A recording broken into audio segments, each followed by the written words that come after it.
Parisiens, parisiennes, bonjour à tous. Vidéo pour aujourd'hui, on va parler de la Super League parce que hier il y a eu le bombe qui a éclaté dans tout le monde du football.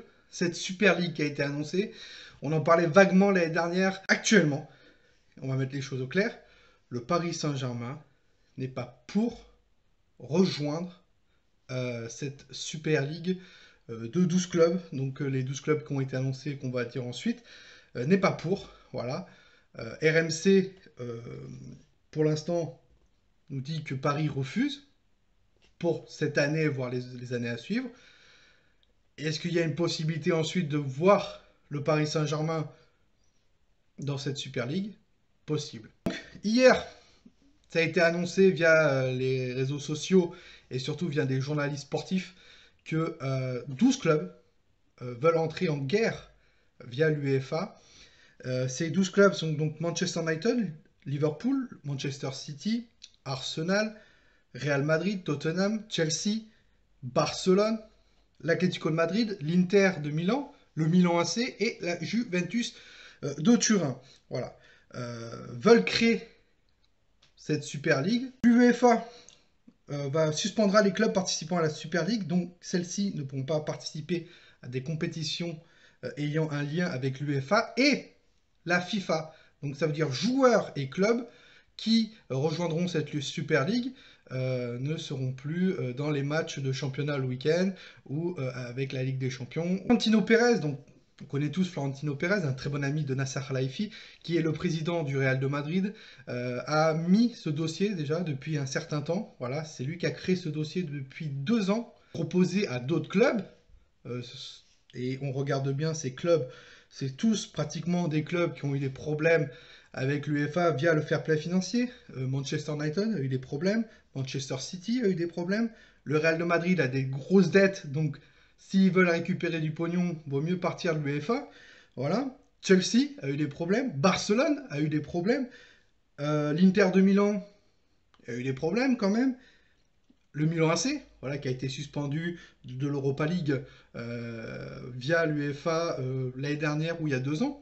Et le dernier, la Juventus de Turin, qui a d'énormes dettes et qui doit vendre impérativement ses joueurs parce que le salaire de Cristiano Ronaldo leur fait très mal. Donc, Florentino Pérez a été élu président de la Super League, parce que c'est lui qui a monté le dossier, sur format de Super League.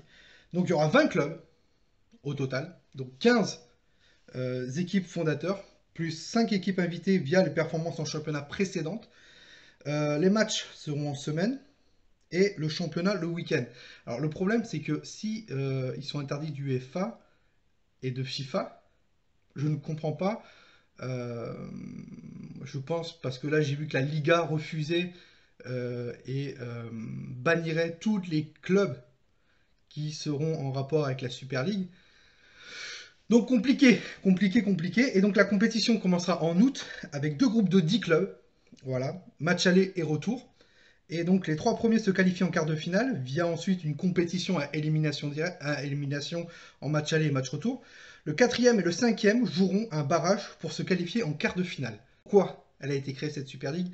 Par l'instabilité économique via le Covid et surtout les dettes de plusieurs clubs. Voilà pourquoi elle a été créée, cette Super League. La vision de la Ligue des Champions aussi. Hein. Beaucoup de clubs se plaignent que pour eux, la Ligue des Champions, avec une plus grosse audience, et c'est là où ils récupèrent le plus d'argent, c'est via les matchs à l'élimination. Donc les matchs de poule, ça ne les intéresse pas. Pour eux, le championnat, enfin la Ligue des Champions commence réellement au mois de mars, quand il y a ces matchs aller-retour, et donc ensuite qu'il y a vraiment un enjeu derrière. Et donc les primes via l'UEFA pour cette Ligue des Champions ne sont pas assez importantes. Saint-Dominique, Dortmund et le Red Bull Leipzig ont fait un communiqué comment ils refusent d'intégrer cette Super League. Donc venant d'Allemagne, on ne sait pas quel club pourrait les rejoindre, clairement. Paris donc refuse selon RMC Sport. Nasser Khelaifi donc devient, comme tous les dirigeants, oui on va dire ça, les dirigeants qui avaient un rapport avec l'association des clubs européens via l'UEFA, ont démissionné pour ensuite aller en Super League. Nasser Al-Khelaifi devient le président de l'association des clubs européens via l'UEFA. Et à tout moment, Nasser Al-Khelaifi peut sauver le football avec l'UEFA. Je l'ai dit, la question aujourd'hui, elle est uniquement économique à cause de la pandémie. Et les clubs qui sont cités se plaignent énormément. Voilà, c'est les clubs qui ont des dettes, se plaignent de ne pas avoir assez d'argent, de ne pas pouvoir investir assez, parce que le fair play financier leur met des bâtons dans les roues, clairement. Et voilà.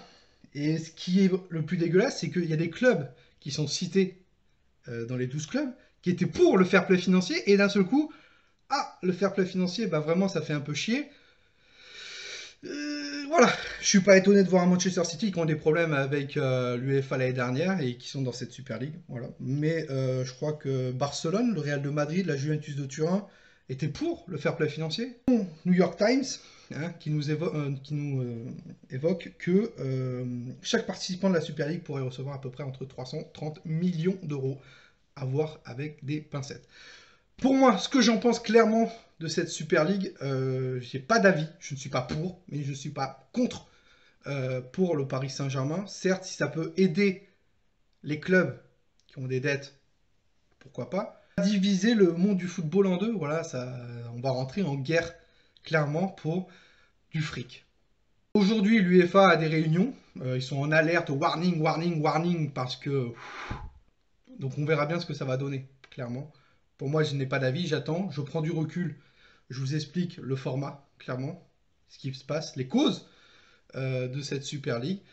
Et peut-être je prendrai parti à un moment donné et on fera une vidéo où je vous dirai pourquoi je suis pour ou pourquoi je suis contre. Quelle est la vidéo? Abonnez-vous si ce n'est pas le cas. Dites-moi si vous êtes pour ou contre cette Super League et argumentez pourquoi vous êtes pour ou pourquoi vous êtes contre. Et nous, on se retrouve demain pour l'avant-match, clairement, du match de Coupe de France entre le Paris Saint-Germain et le Angesco pour les quarts de finale, je crois, ouais, pour les quarts de finale de cette Coupe de France. Sur ce, Parisiens, Parisiennes, passez une très bonne fin de journée à tous. C'était toi, nous. Ici, c'est Paris. Et Paris, c'est magique.